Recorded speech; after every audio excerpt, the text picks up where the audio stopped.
فويل للمصلين الذين هم عن صلاتهم ساهون صدق الله العظيم إن الله وملائكته يصلون على النبي يا أيها الذين آمنوا صلوا عليه وسلموا تسليما اللهم صل على سيدنا ومولانا محمد وعلى آل سيدنا ومولانا محمد وبارك وسلم. السلام والسلام عليك يا سيدي يا رسول الله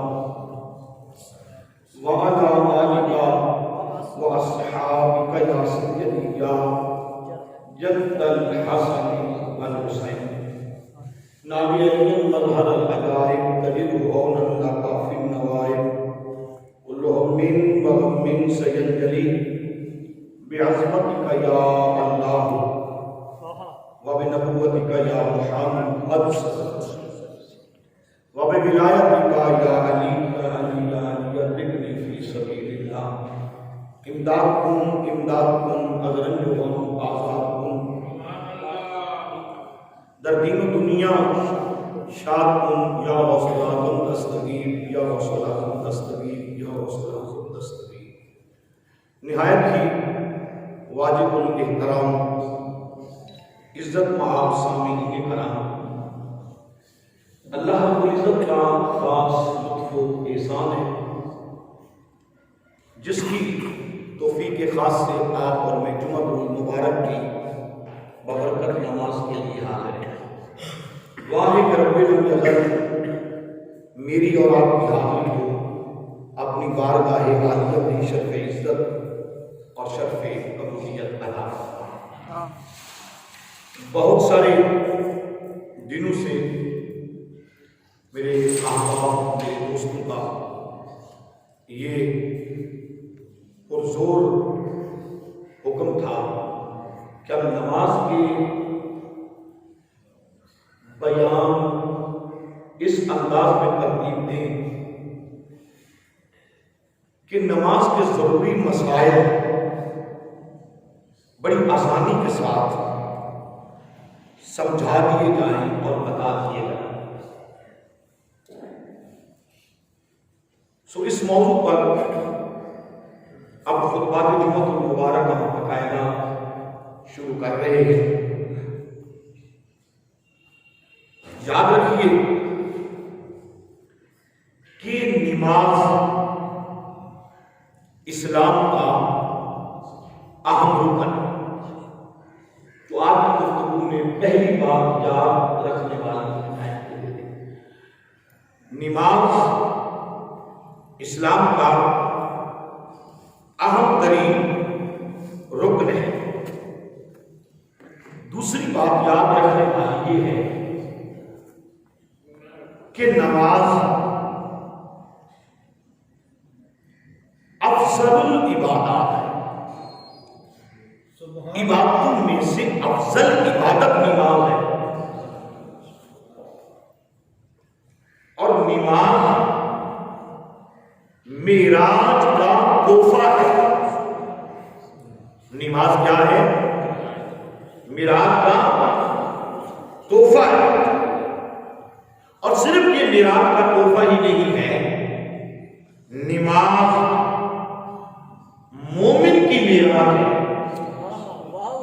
جب میرے آقا کو مقام پہ معراج ہوئی تو حضور نے اللہ کی بارگاہ میں عرض کی مولا یہ لذتیں، یہ سرور، یہ لطف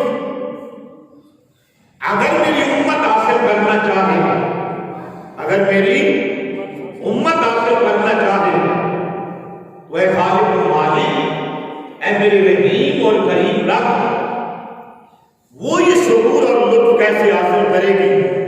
تو میرے آقا نے فرمایا نماز مومن کی معراج ہے.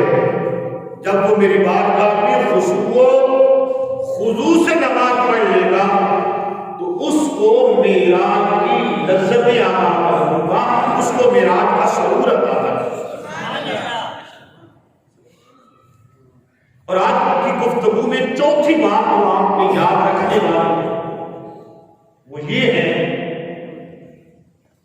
ایمان کے بعد، کس کے بعد؟ بولے میرے ساتھ، بولا کرے گا، ایمان کے ساتھ۔ ایمان کے بعد جو شریعت کا سب سے پہلا حکم ہے، ایمان کے بعد جو شریعت کا سب سے پہلا حکم ہے وہ نماز کو قائم کرنا۔ جو ہی آپ نے پڑھا لا الہ الا اللہ محمد رسول اللہ، تو یہ کلمہ پڑھنے کے بعد جو شریعت تمہیں پہلا حکم دے رہی ہے وہ نماز کو قائم کرنا۔ ایمان لانے کے بعد پہلا حکم شریعت کا نماز ہے۔ اب اندازہ لگا لیں، جو ایماندار بھی اپنے آپ کو کہلائے اور شریعت کا پہلا حکم بھی نہ مانی، وہ خود سمجھے ایماندار ہے یا منافق ہے، وہ مومن ہے یا منافق ہے، وہ صادق ہے یا کاذب ہے۔ وہ بات کو سمجھ آ رہی ہے نہیں تھا؟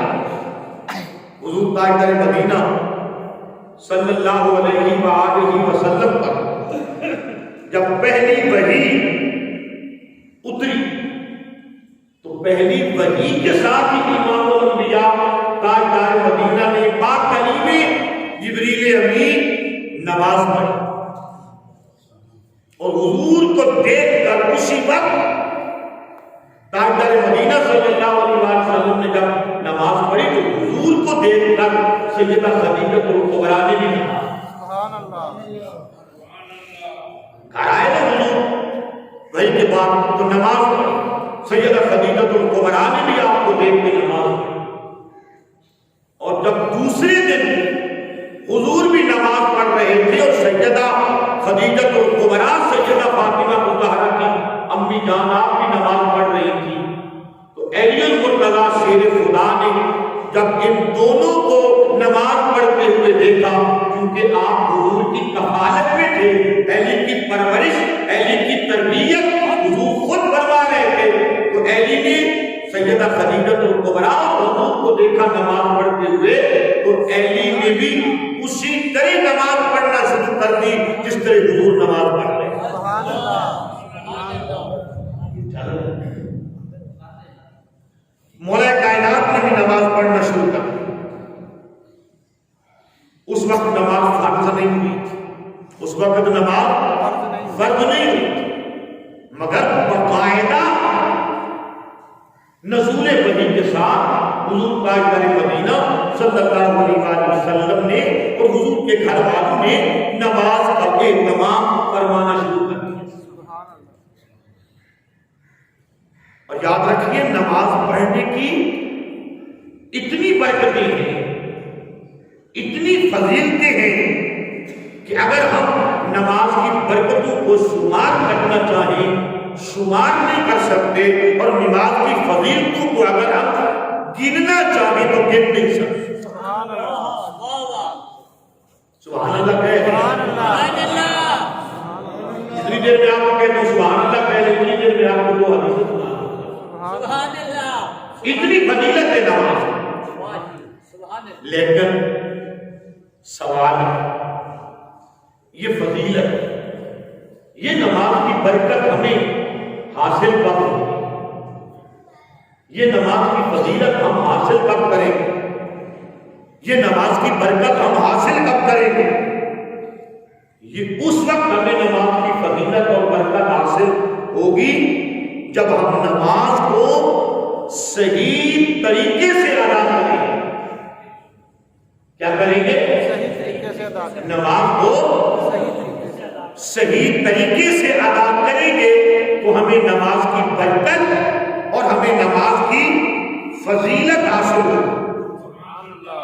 اگر ہم نماز کے لوازمات کا خیال نہیں رکھیں گے تو نماز ہماری ناقص طریقے سے پڑھی جائے گی، اور جب ہماری نماز ناقص طریقے سے پڑھی جائے گی تو پھر ہمیں نہ نماز کی برکت ملے گی نہ ہمیں نماز کی فضیلت ملے گی۔ وہ ضروری مسائل توجہ توجہ فرمائیے گا، وہ ضروری مسائل جن کا ہمیں علم ہونا ضروری ہے، جن کو ہمیں یاد کرنا ضروری ہے، اور نماز پڑھتے وقت جن ضروری مسائل کو ہم نے پابندی سے ان پر عمل کرنا ہے، جب تک ہم ان پر عمل نہیں کریں گے ان مسائل پر، ہماری نماز کامل نہیں ہوگی، ہماری نماز ناقص رہے گی، یعنی ہماری نماز کے اندر نقص باقی رہے گا۔ ہماری نماز کے اندر نقص باقی رہے گا، جب نقص رہے گا تو نماز ناقص رہے گی۔ اور بعض اوقات اگر نماز میں سے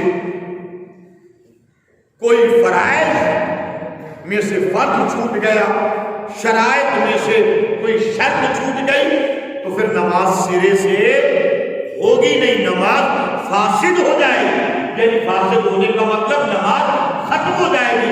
آپ کہیں گے کہ ہم نے نماز پڑھی ہے، مگر وہ نماز آپ کی قضا ہوگی، آپ نے نہیں پڑھی ہوگی، کیونکہ آپ کی نماز کے اندر کوئی واجب رہ گیا ہے، یا آپ کی نماز کے اندر کوئی فرض رہ گیا ہے۔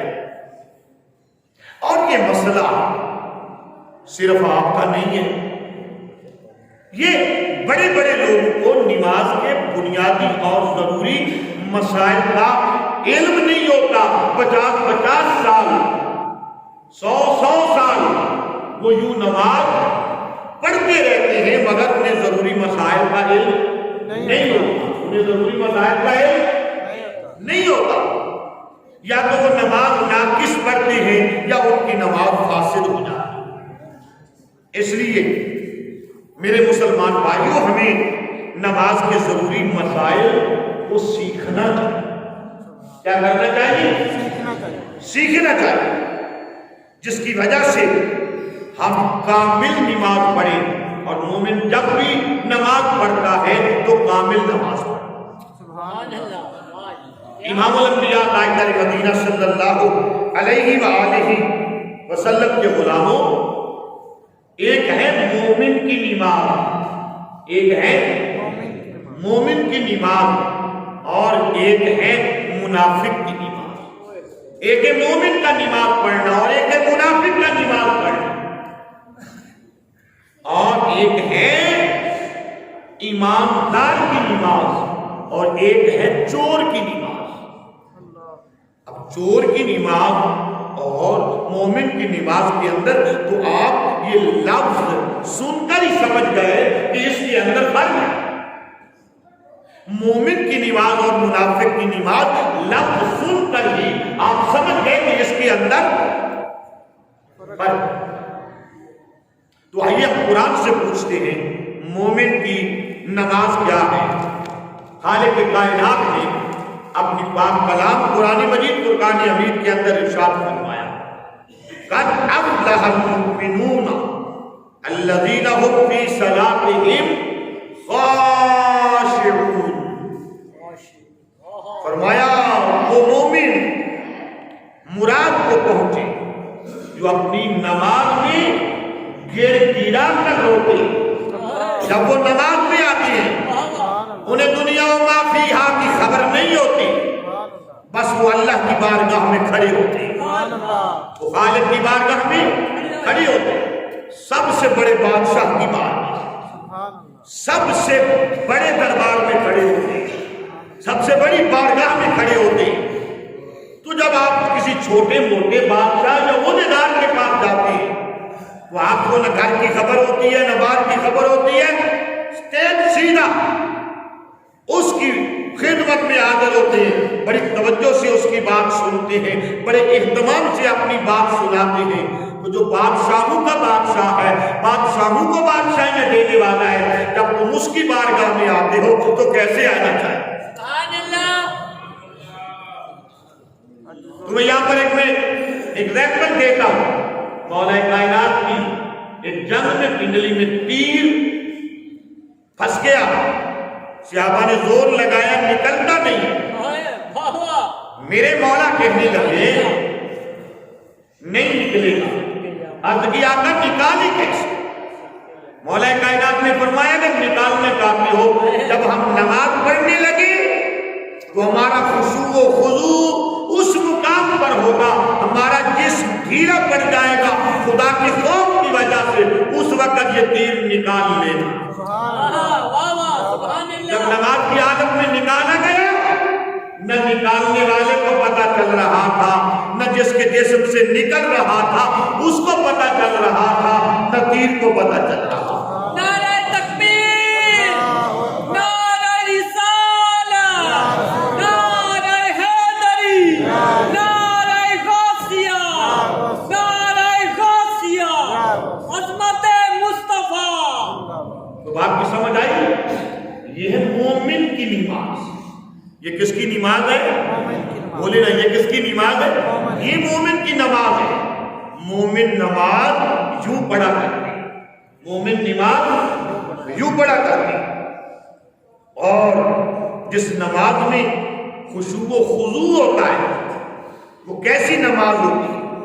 اس میں انسان کا دل لگا ہوتا ہے، دل میں خیال یار کے علاوہ خیال غیر آتا ہی نہیں ہے۔ جب وہ نماز میں آتا ہے نہ اسے اولاد کی فکر ہوتی، نہ کاروبار کی فکر ہوتی ہے، فکر ایک ہی ہوتی ہے جس کی بارگاہ میں کھڑا ہوں کہیں یہ ناراض نہ ہو جائے، میری نگاہ اس میں رہے اور میرے خالق کی نظر مجھ میں رہے۔ اسی لیے تو فرمایا ہے جب تم نماز میں آؤ تو یوں نماز پڑھو کہ تم اپنے رب کو دیکھ رہے ہو۔ اگر یہ اتنی قوت، اتنی ایمانی حلاوت تمہارے اندر پیدا نہ ہو، پھر کم از کم یہ تو سمجھو نا میرا خالق تو مجھے دیکھ رہا۔ مولا کائنات مسجد میں آ رہے تھے، مسجد کے دروازے میں قدم رکھا، ابھی فرش پر قدم نہیں رکھا، واپس اٹھا لیا، پیچھے ہو گئے، پھر تھوڑی دیر بعد قدم رکھا، آہستہ آہستہ آرام سے آئے، بڑے خشوع و خضوع کے ساتھ نماز پڑھی۔ کسی نے پوچھا مولا جب مسجد میں آپ آئے دروازے میں کوئی ایسی چیز نقصان دینے والی تو تھی نہیں، آپ نے ایسا کیوں کیا؟ کہا جو میں مسجد میں یوں قدم رکھنے لگا ادھر سے آواز آئی علی اعلیٰ کی بارگاہ میں آ رہا ہے، علی اپنے خالق کی بارگاہ میں آ رہا ہے، اس بارگاہ سے بڑی کائنات کے اندر کوئی بارگاہ نہیں ہے، جانتا ہے کس کی بارگاہ میں آ رہا ہے، کتنے بڑے مالک کی بارگاہ میں آ رہا ہے۔ میں نے قدم پیچھے کیا کہ ذرا میں اس کے آداب بجانا۔ کیا مولا کائنات پہلے آداب سے نہیں آتے تھے؟ بات علی سے ہو رہی ہے، سمجھایا مصطفیٰ کی امت کو جا رہا۔ فرمایا پھر آپ نے قدم رکھا، کہا پھر میں نے جب قدم رکھا ادھر سے آواز آئی علی کیا میری رحمت سے مایوس ہو گیا ہے؟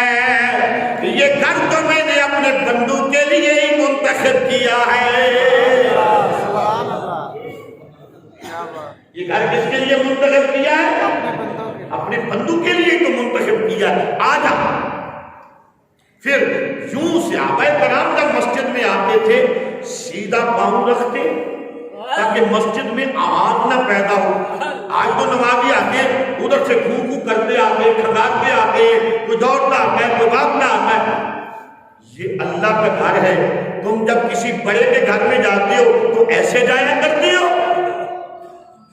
جب وہ بڑے کے لیے اللہ نے بڑا بنایا ہے ان کے گھر میں جانے کے آداب ہیں تو اس خالق کائنات کے گھر میں جانے کے آداب کتنے ہو؟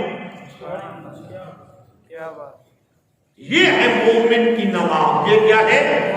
مومن کی نماز، کہ نماز کو صحیح طریقے کے ساتھ ادا کیا جائے، نماز کو صحیح طریقے کے ساتھ ادا کیا جائے، اس کے واجبات کا خیال رکھا جائے، اس کے فرائض کا خیال رکھا جائے، اس کی شرائط کا خیال رکھا جائے، نماز کے ارکان کا خیال رکھا جائے۔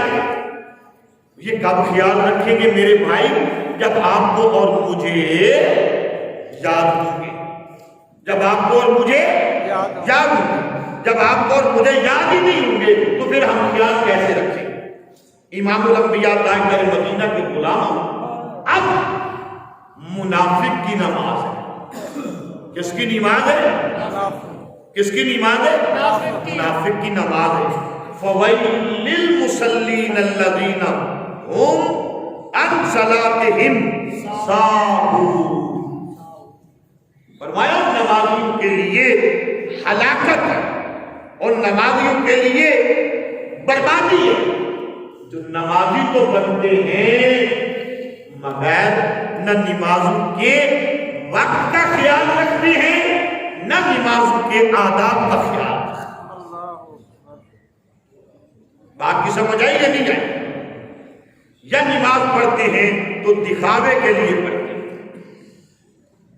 امام احمد باسناد حسن ابو یعلا سے روایت کرتے ہیں، حضرت ابو ہریرہ رضی اللہ تعالی عنہ کہتے ہیں، سنیے گا، حضرت ابو ہریرہ رضی اللہ تعالی عنہ کہتے ہیں کہ میرے محبوب، کائنات کے محبوب، رب کے حبیب، رحمت للعالمین نبی نے فرمایا کہ نماز میں یہ 3 عمل نہ کرنا، نماز میں یہ 3 عمل نہ کرنا۔ ان 3 اعمال سے منع کیا۔ پہلا عمل کہا مرغ کی طرح ٹھونگے نہ مارنا، مرغ کی طرح ٹھونگے نہ مارنا۔ آقا ہم انسان ہیں، مرغ تھوڑے۔ فرمایا کچھ ایسے لوگ بھی ہیں جو نماز میں مرغ کی طرح ٹھونگے مارتے۔ پھر فرمایا کتے کی طرح نہ بیٹھنا نماز میں۔ کس کی طرح؟ کتے کی طرح نہ بیٹھنا۔ کتنے سخت لفظ ہیں، سمجھ رہے ہو؟ کس سے کیے جا رہے ہیں؟ نمازی سے۔ کیوں کیے جا رہے ہیں؟ اس کی تربیت کرنے کے لیے کہ یہ بیچارہ سردیوں میں بستر چھوڑتا ہے، ٹھنڈے پانی سے وضو کرتا ہے، آدھا کلومیٹر دور اس کا گھر ہے، مسجد میں آتا ہے، نماز پڑھتا ہے، پھر بھی اس کو کوئی فائدہ نہیں ملتا۔ تو بات کی سمجھ آئی یا نہیں آئی؟ کہ کتے کی طرح بھی نہیں بیٹھنا، اور کہا لومڑی کی طرح ادھر ادھر نہیں دیکھنا نماز میں۔ اب کوئی سمجھ آئی ہے؟ اس پر پریکٹیکل کر کے دکھاؤں میں آپ کو تاکہ سمجھ آ جائے، آپ کے دل میں بیٹھ جائے۔ مرغ کی طرح تھوک مارنا، جلدی سے یوں کیا، جلدی سے رکوع سے آدھی کمر سیدھی نہیں ہوئی، یہ کمر ایسے ہی تھی سجدے میں، سجدے سے سر کھایا، جلسے میں بالکل سیدھے نہیں بیٹھے آپ، یوں ایسے ہی تھے، ایسے ہی تھے، پھر سجدہ کر دیا۔ یہ ہے نماز میں ٹھونگے مارنا۔ توجہ ہے یا نہیں ہے؟ مرغ اشرف المخلوقات کو کہا جا رہا ہے کہ نماز میں مرغ نہ بنا کرو، محمد کے غلام بن کے نماز پڑھا۔ پھر کہا کتے کی جگہ بیٹھا۔ کوئی لوگ ایسے ہی ہوتے ہیں، قیام میں کھڑے ہو، رکوع میں ہوتے ہیں، رکوع میں تو سیدھا جاتے، سیدھا ہی گرتے، ہاتھ گرے، پھر گوٹے لگے، پھر جناب اس سے منع کیا گیا۔ بڑی رکوع کیا، رکوع سے واپس آئے سیدھے، بڑی متانت کے ساتھ اللہ اکبر کرتے ہوئے گھٹنے لگے زمین پر، پھر آگے سر کرو، ہاتھ لگے، ناک لگے، ماتھا لگے، بڑی متانت کے ساتھ، اسی متانت کے ساتھ پھر سجدے سے سر اٹھاؤ، پھر جلسہ آرام کے ساتھ کر، 2 سجدوں کے درمیان جو آپ وقفہ کرتے اس کو جلسہ کہتے، پھر دوسرا سجدہ، پھر قیام میں اسی طرح اپنے گھٹنوں پہ ہاتھ رکھو اور اٹھو۔ بوڑھوں کے لیے اجازت ہے اگر گرنے کی انہیں ہو، مطلب خوف گرنے کو تو وہ ہاتھ رکھ کے اٹھ سکتے ہیں، ورنہ گھٹنوں پر آپ نے گوڈوں پر ہاتھ رکھو اور اس طرح اٹھو۔ اس میں صحت بھی ہے، اس میں صحت بھی ہے، اور یہ طریقہ بھی نماز کا ہے۔ پھر کہا کہ لومڑی کی طرح ادھر ادھر نہ دیکھو۔ لومڑی سب جانوروں سے مکار جانور ہے، مکار ہے نا، شیر کی خالہ ہے، سب کو عقل کی مت دینے والی ہے۔ لومڑی کی طرح ادھر ادھر نہ دیکھو، مطلب کیا؟ جب تم نماز پڑھ رہے ہو نا تو تمہاری توجہ اپنی سجدے کی جگہ پر ہو، ادھر ادھر نہیں۔ بعض دیکھتے ہیں نا، بعض یوں کرتے ہیں، بعض یوں کرتے ہیں، یوں کرتے ہیں، کوئی ایسے کر لیتا ہے، کوئی ایسے کر لیتا ہے، کوئی ایسے کر لیتا ہے، ایسے ہاتھ کر نماز میں اپنے ساتھ کھیلتے رہتے ہیں۔ لوگ کرتے ہیں یا نہیں کرتے؟ آپ نہیں کرتے یار، آپ لوگوں کو دیکھتے ہیں یا نہیں دیکھتے؟ بڑے بڑے پکے نمازی بھی عادتوں سے باز نہیں آتے۔ اس کو کہا یہ لومڑی کی طرح ادھر ادھر نہ دیکھو، لومڑی کی طرح ادھر ادھر نہ دیکھو۔ اور پھر سنیں امام الانبیاء تاجدار مدینہ کا فرمان ہے، سن لے، میرے آقا کا فرمان عالی شان ہے۔ میرے آقا نے فرمایا جو رکوع پورا نہیں کرتا اور سجدہ میں ٹھونگے مارتا ہے، اور رکوع بھی پورا نہیں کرتا، سجدہ بھی پورا نہیں کرتا، وہ اس حالت میں نماز پڑھتے ہوئے بھی مر گیا تو وہ میری امت میں نہیں مرا، کسی اور میں مرا ہے۔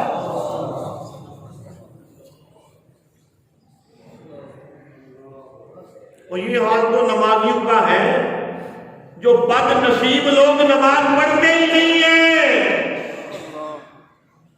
اتنی سختی تو نمازیوں پر ہے، جو بدبخت لوگ نماز پڑھتے ہی نہیں ہیں، ان کا حال کیا بنے گا؟ سوچے تو صحیح، جو نماز میں غفلت کرتے ہیں انہیں یہ کہا جا رہا ہے جو بدبخت نماز کے قریب ہی نہیں جاتے، ان کا حال کیا بنے گا؟ میرے آقا نے فرمایا جو بے نمازی ہے اس کا محمد کے ساتھ تعلق نہیں ہے، مصطفیٰ کا اس کے ساتھ تعلق نہیں ہے۔ نعرہ تکبیر، نعرہ رسالت، نعرہ حیدری، نعرہ غوثیہ، نعرہ غوثیہ۔ کہ بات کی سمجھ آ رہی ہے؟ اور پھر سنیں میرے آقا امام الانبیاء نے ارشاد فرمایا بڑے بڑے چور ہیں، بڑے بڑے چور ہیں، کوئی سبزی کا چور، کوئی جناب علی بھیڑ بکری کا چور، کوئی بندے چرانے والا، کوئی کپڑا چرانے والا، کوئی مال چرانے والا، کوئی پانی چرانے والا۔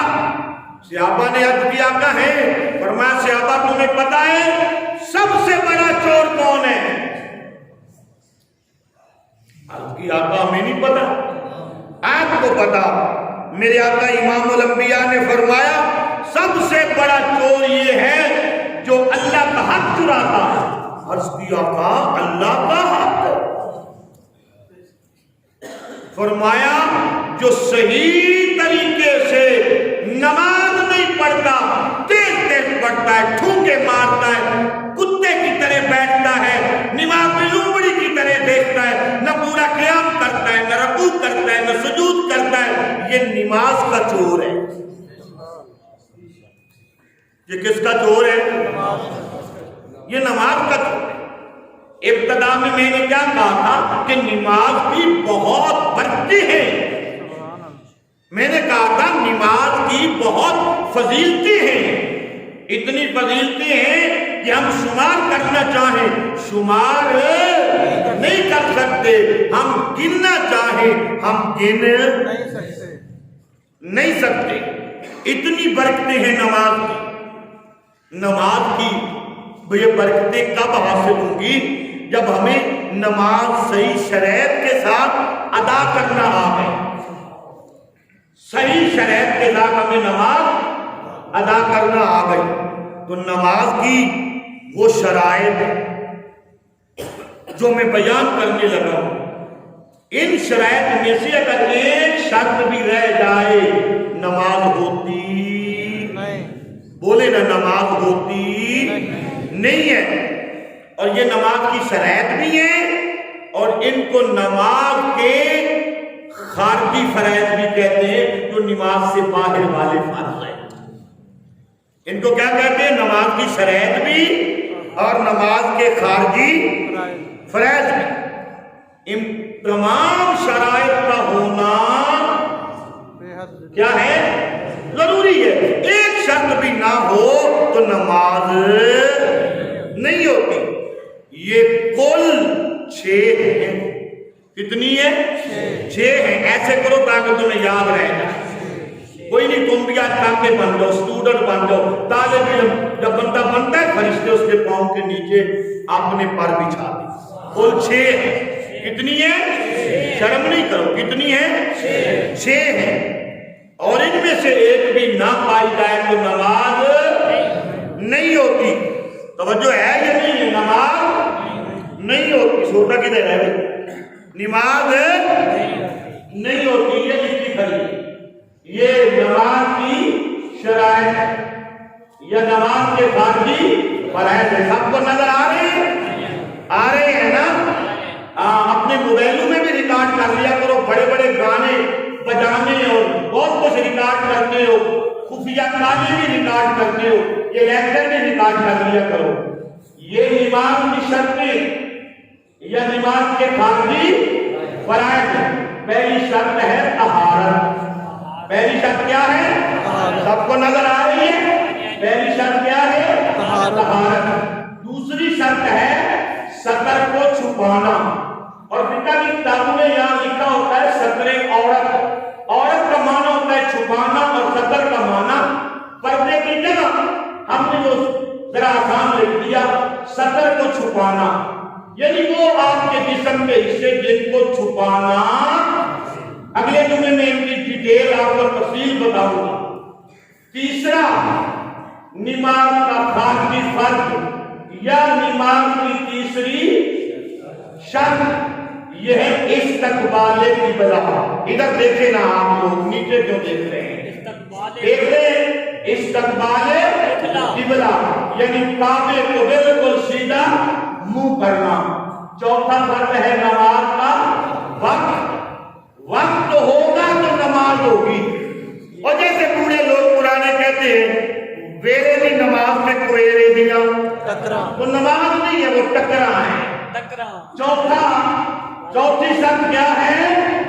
بولے رہا ہوں، کیا بولے رہا؟ شرماتے کیوں ہیں آپ؟ نماز کا وقت۔ آپ کو گھر والوں نے کہہ دینا ہے کافی وقت بھی آ گئے ہو۔ لوگ تو عمر اپنے آپ کو جوان بنانے کے لیے 10 سال عمر کم بتا دیتے ہیں۔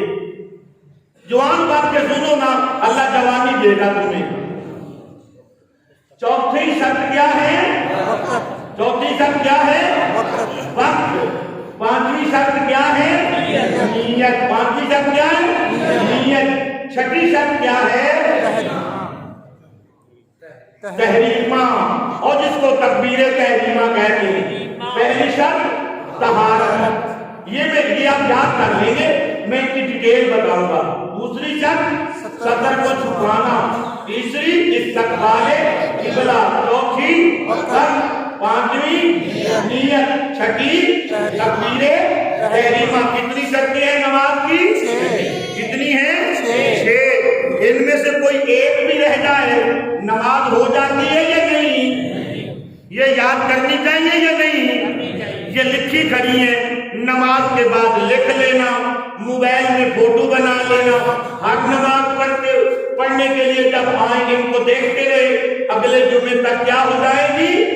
یاد ہو جائے گی۔ اللہ آپ کو اور مجھے صحیح طور پر دین سیکھنے کی توفیق عطا فرمائے۔ ایک سیکنڈ مشورہ دے دیں، یہ طریقہ ٹھیک ہے یا پرانے طریقے پہ ہم تقریر کر دیا کریں؟ بولے نا، جو کہتے ہیں ٹھیک ہے وہ ہاتھ کھڑا کریں۔ ٹھیک ہے، چلو ماشاءاللہ جی، ہم اسی طرح بیان کرتے ہیں۔